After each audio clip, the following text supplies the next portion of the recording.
এবারে জানাবো এক নজরে দৈনিক পত্রিকার শিরোনাম।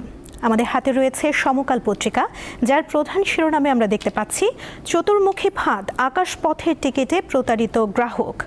এদিকে মায়ের পাশে ঘুমিয়ে থাকা যুবককে গুলি করে হত্যা।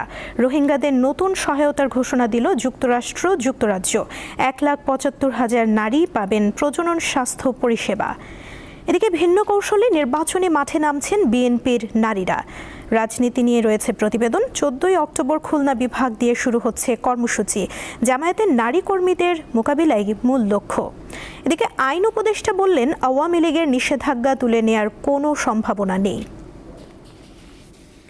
প্রথম আলো পত্রিকার প্রধান শিরোনামে আমরা দেখতে পাচ্ছি জুলাই সনদের পূর্ণাঙ্গ রূপ 15ই অক্টোবরের মধ্যে। ঐক্যমত্য কমিশনের আশাবাদ, 5ই অক্টোবর আবারও আলোচনা। ঐক্যমত্য না হলে বিশেষজ্ঞদের সঙ্গে আলোচনা করে সুপারিশ চূড়ান্ত করা হবে।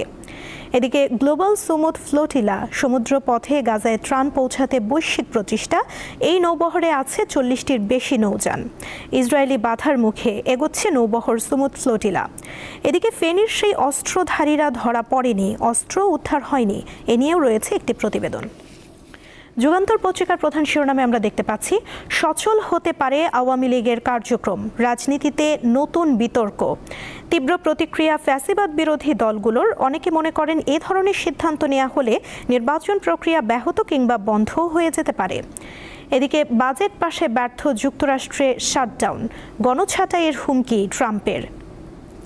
আরও দেখতে পাচ্ছি অর্থনীতি ধ্বংসে আওয়ামী লীগের নীল নকশা, দেশে ঢুকছে 2 লাখ কোটি টাকার জাল নোট। পাহাড়ে আন্দোলনের মুখোশ খুলছে, ব্যানারে যুগ্ম ছাত্র জনতা, নেপথ্যে ইউপিডিএফ। বণিক বার্তা পত্রিকার প্রধান শিরোনামে রয়েছে এসডিজি অর্জন, বিনামূল্যে মানসম্মত মাধ্যমিক শিক্ষার লক্ষ্য পূরণে সক্ষম হবে কি বাংলাদেশ, এ নিয়ে একটি প্রতিবেদন দেখতে পাচ্ছি।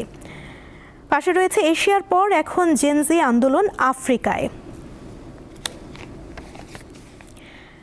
আমার দেশ পত্রিকার প্রধান শিরোনামে রয়েছে হাসিনার কথিত ইসলামী জঙ্গিরা গেল কোথায়, এ নিয়ে রয়েছে প্রতিবেদন। নির্বাচন অথবা রাজনৈতিক সংকটের সময় ছড়ানো হতো উত্তেজনা। এদিকে এস আলমের দখলদারিত্ব এখনো বহাল বাঁশখালীতে। দেখে নিলাম আজকের দৈনিক পত্রিকার শিরোনামগুলো।